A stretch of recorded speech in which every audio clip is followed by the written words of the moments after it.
আসসালামু আলাইকুম। আমি এখন বানাবো খুবই মজার একটা নাস্তা। এটার কোনো নাম নাই, আপনারা যে খুশি সেই নামে রাখতে পারেন, কিন্তু কেউ যদি বানায় খান তাইলেই বুঝতে পারবেন যে কতখানি মজা। এটা ডিম আর কিমা দিয়ে তৈরি। আপনারা যে কোনো কিমা ব্যবহার করতে পারেন। এতে একটু ডিম, একটু ময়দা আর কিমা, খুব সহজে তৈরি করে ফেলা যায়। দারুণ মজার একটা জিনিস। আমি এখানে টমেটো পেস্ট ব্যবহার করলাম, ইচ্ছা করলে আপনারা টমেটো কেচাপ ব্যবহার করতে পারবেন সেই জায়গায়, আর নিজের মতো যেভাবে খুশি সেভাবে করে নিতে পারবেন। আমি আপনাদের প্রসেসটা দেখাই দিই। তো আসেন দেখি শুরু করা যাক। এখানে আমি 4টা ডিম সিদ্ধ করে নিচ্ছি। এই ডিমগুলোকে আমি মাঝখান থেকে কেটে নিব। এই যেরকম করে সবগুলোকে আমি কেটে নিব মাঝখান থেকে। আমার একটা সস বানাইতে হবে। সসটার জন্য আমি এখানে 200 মিলি মানে 1 লিটারের 5 ভাগের 1 ভাগ, 1 কাপের থেকে একটু কম দুধ নিচ্ছি। দুধের সাথে আমি একটা ডিম মিশাবো। ডিমটা একটু দূরে ভাঙি, টুকরা টুকরা পড়ে যেতে পারে।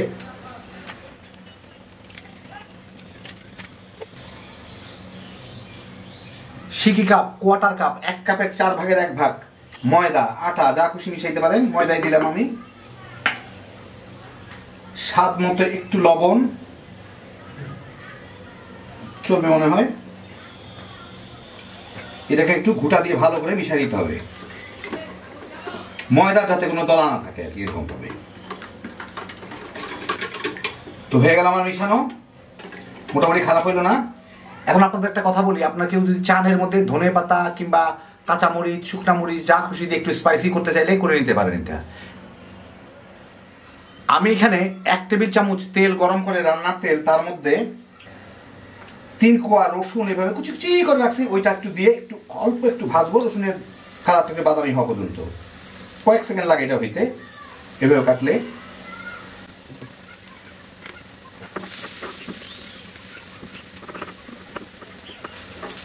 এই 20-25 সেকেন্ডের মধ্যেই রসুনের কালারটা এরকম একটু বাদামি হওয়া শুরু করলো। এর মধ্যে আমি কিমা দিব।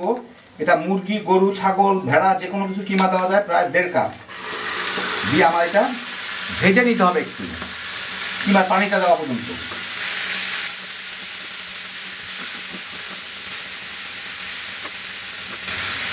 আর কিমাগুলাকে দলা দলা বেঁধে যায়, এভাবে ছাড়া ছাড়া দিতে হবে যাতে দলা বেঁধে না যায়, যাতে এটা বেশ একটু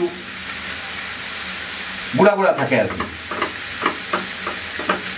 যতক্ষণ আমি ভাজবো ততক্ষণ এইভাবে এটাকে ভেঙে ভেঙে দিতে থাকবো। কিমার পানিটা শুকায় গেছে। এখন এর মধ্যে আমি 1 কাপের মতো পেঁয়াজ কুচি দিব। যার যার রুচি মতো, এতটুকু দিতে হবে এমন কোনো কথা নাই, যে যার রুচি মতো দিয়ে দিবেন। একটু কাঁচামরিচ, লাল মরিচ দিব আমার অসাধারণ সৌন্দর্য জ্ঞান দেখানোর জন্য। সামান্য একটু লবণ দিয়ে এইটাকে ভেজে নিতে হবে। কিমাটা একটু লাল হওয়া পর্যন্ত, মানে ভাজা ভাজা হওয়া পর্যন্ত, একটু বাদামি বাদামি হওয়া পর্যন্ত। আমি এখন চুলার জালটা মিডিয়াম আর হাই এর মাঝামাঝি দিই। পেঁয়াজটাও বাদামি হবে কিছুটা, মাংসটাও, কিমাটাও বাদামি হবে।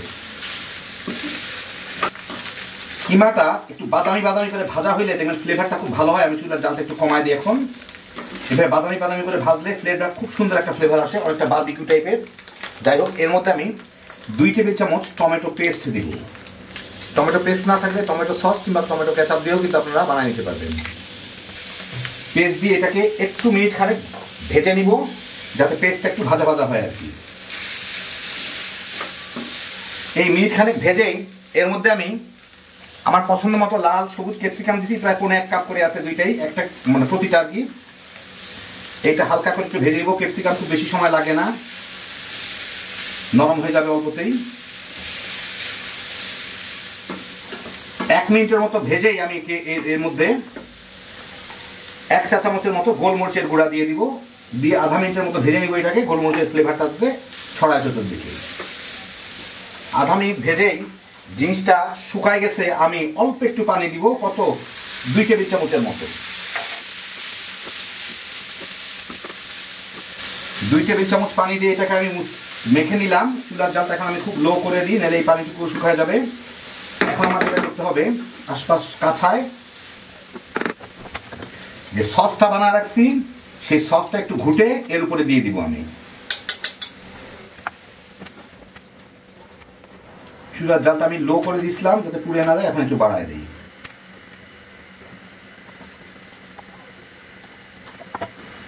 সসটা দিয়েই আমি এর সাথে এই যে ডিমগুলা কেটে রাখছি এই ডিমগুলা দিয়ে দিব। সবচেয়ে সুন্দর ডিমটা মাঝখানে দেই, উল্টা দিতে হবে আর কি। তারপরে একটু বেছে বেছে দেই আর কি, চতুর্দিকে যাতে সুন্দরভাবে এটা কাভার হয়।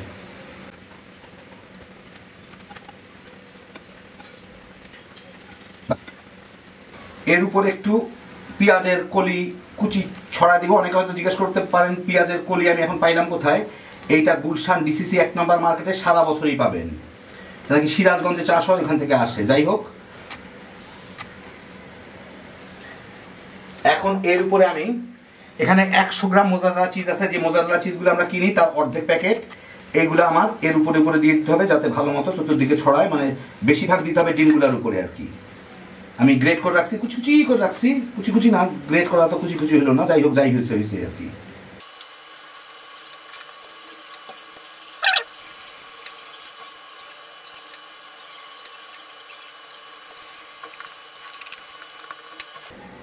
এখন এর উপরে আবার একটু পেঁয়াজের কলি ছড়া দিব যাতে দেখতে সুন্দর লাগে। চিজগুলা গলে গেলে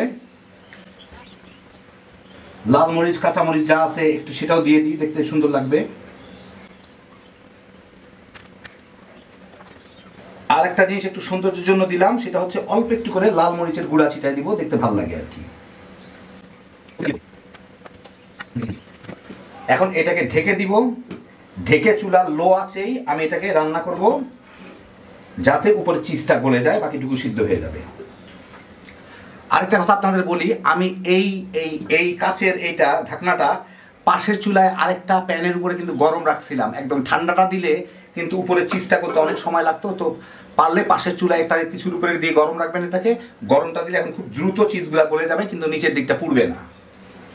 কারণ অনেক সময় আমরা দেই নিচের দিকটা পুড়ে যায় কিন্তু উপরে চিজ গলে না, কারণ এখন উপরটা গরম আছে, এটা খুব দ্রুত হয়ে যাবে। প্রায় 7-8 মিনিট লো ফ্লেমে রেখেই দেখেন ভিতরে বুদবুদ উঠতেছে। আরেকটা জিনিস বুঝতে হবে যে এটা কাজ করলে যে এইগুলা নড়তেছে না, ভিতরে এগুলা নড়তেছে না, তার মানে এই জিনিসটা জমে গেছে। এই যে দেখেন ভিতরে যে সাদা অংশটা আছে ওটা জমে গেছে, অতএব আমার আর চিন্তার কারণ নাই। ওটা যদি জমে যায় আমি এখন চুলাটা বন্ধ করে দিব, একটু ঠান্ডা করে তারপর আপনাদের দেখাচ্ছি। গরম থাকবে কিন্তু এটা নরম থাকবে, একটু ঠান্ডা হইতে গেলে এটা ধীরে ধীরে একটু শক্ত হইতে থাকবে। তো এই যে দেখেন হয়ে গেল আমার কত মজার একটা জিনিস। একবার বানায় খাইলেই বুঝবেন যে কি পরিমাণ মজা, এটা মুখে লেগে থাকার মতো স্বাদ। সত্যি খুব ঝটপট তৈরি করে ফেলা যায়, একদম আনকমন একটা জিনিস। দেখতে যেমন সুন্দর, খাইতে তার থেকেও বেশি মজা। আপনাদের আমি একটা পিস কেটে দেখাই ভিতরটা কেমন হলো, মানে পাশ থেকে কেমন হলো। এই দেখেন পাশ থেকে এটা এই রকমের, নিচে কিমাগুলা থাকে, উপরে ময়দার লেয়ারটা আর ডিমটা। ময়দা না কি না কি দেওয়া হয়েছে বুঝতেই পারবেন না। হ্যাঁ, বিজোসের একটা আইটেম। আপনারা বানাইবেন আর তামা তামা করে খাই ফেলাইতে পারবেন। আল্লাহ আপনাদের সবাইকে ভালো রাখুন, সুস্থ রাখুন, নিরাপদে রাখুন। ইনশাল্লাহ বেঁচে থাকলে আবার দেখা হবে। আল্লাহ হাফিজ।